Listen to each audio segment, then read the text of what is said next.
No? I have a question. No. Anybody? Okay. We'll see you all later. The president will be at his dinner later this evening. Thank you. Thank you for being here this morning.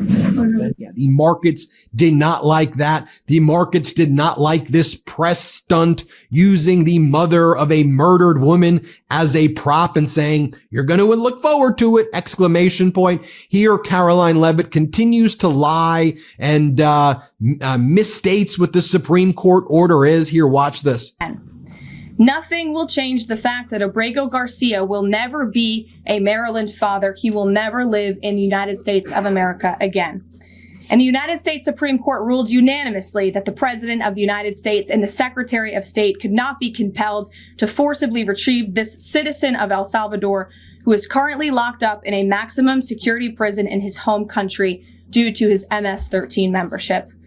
Now, it should be noted today, as we previously reported, that in a separate proceeding, federal judge Boasberg in Washington, D.C. made a finding of probable cause that Trump regime officials have committed criminal contempt. Now, one of the things that Boasberg can do is appoint a special prosecutor outside of Trump's corrupt regime, DOJ, to prosecute the crimes. We'll do more hot takes on that. They said, all right, Trump regime, either purge the contempt by returning all of the other people as well when you violated the court's order, or list me the individuals who I'm going to personally find in contempt who went along with the defiance of the court's order.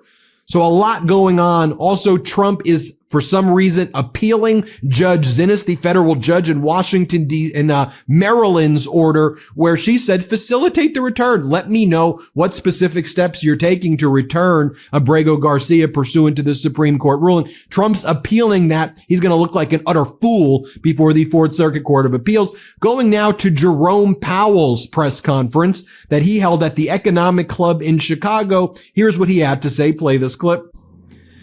Tariffs are highly likely to generate at least a temporary rise in inflation. The inflationary effects could also be more persistent. Avoiding that outcome will depend on the size of the effects, on how long it takes for them to pass through fully to prices, and ultimately on keeping longer-term inflation expectations well anchored. Yeah, in other words, Trump is crashing the economy. Here he is again. The level of tariff increases announced so far is significantly larger than anticipated, and the same is likely to be true of the economic effects, which will include higher inflation and slower growth.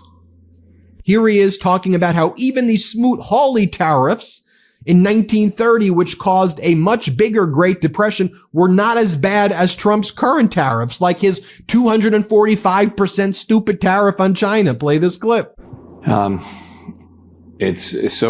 Let me just agree that what comes back very strongly, and everyone will understand this. These are very fundamental changes in, long held in some cases policies in the United States, and there's not any real experience. I mean, the Smoot-Hawley tariffs were actually not this large, and they were 95 years ago. So there isn't a modern experience of how to think about this. And businesses and households are saying in surveys that they are experiencing incredibly high uncertainty. There's a lot of research, some of it from the Fed, showing that does lead to businesses and households stepping back from decisions, which of course makes common sense. And you hope that that's something that you go through a phase, and then you know what things become more certain, and therefore people can resume normal economic activities given their understanding of what is the new normal. I mean, your question really is, what if the uncertainty remains high? I think that's a difficult environment. I think people's expected rates of return would have to be higher. I think that would weigh on, to me, investment just in general.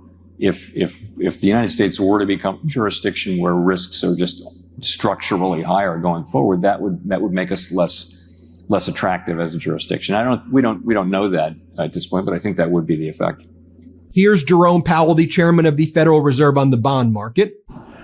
So we've seen volatility also in the bond market, and at a time when usually there's a flight to safety, we saw yields on the German Bund and the Japanese government bond come down. but we saw yields on US Treasuries go up. What do you attribute this to? So I would just say the same thing. I think it's very hard to know in real time. I've had a lot of experience with significant moves, for example, in the bond market, where there's a narrative that people land on, and then 2 months later you look back and go, that was completely wrong. So I think it's very premature to say exactly what's going on. Clearly, there's some delevering going on among hedge funds in levered trades and things like that. It's also, again, it's the markets processing historically unique developments, and with great uncertainty. And I think you'll probably see continued volatility. But I wouldn't try to be definitive about exactly what's causing that. I would just say markets are orderly and they're functioning kind of as you would expect them to in this time of high uncertainty. Here he is again talking about the data that he has. The initial reading on first quarter GDP in a couple of weeks. The data we have in hand so far suggests that growth has slowed in the first quarter of this year from last year's solid pace. Despite strong motor vehicle sales, overall consumer spending appears to have grown modestly. In addition, strong imports during the first quarter, reflecting attempts by businesses to get ahead of potential tariffs, are expected to weigh on GDP growth. And here he is talking about how even Trump's cutbacks on science and research is impacting the economy as well. Play this clip. In terms of the cutbacks in funding and for science and things like that, we do see in areas, particularly in cities that have a lot of universities and research hospitals and research institutions, we're really hearing significant layoffs and significant impacts on employment. I don't know how much that will total up to.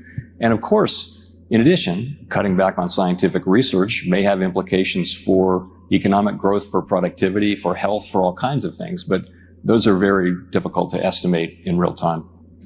Yeah, but I guess for Donald Trump and J.D. Vance, long-term pain, say thank you, everybody. This is, I guess, what they want for everybody, to torture and make Americans suffer. Take a look. Spencer Akimian posts this as well. So the Trump regime is actually taking in less money in tariffs, or right about the same as former President Biden, for all of the chaos that he's created. Oops, Donald, looks like you missed basic logic and looks like you missed a spot there with your ridiculous makeup. Also, China, you know how Donald Trump's like, who's got the cards? They don't got the cards. China has the cards, and China's actually showing how you competently retaliate in a trade war. They're surgically piercing the United States economy and causing devastation.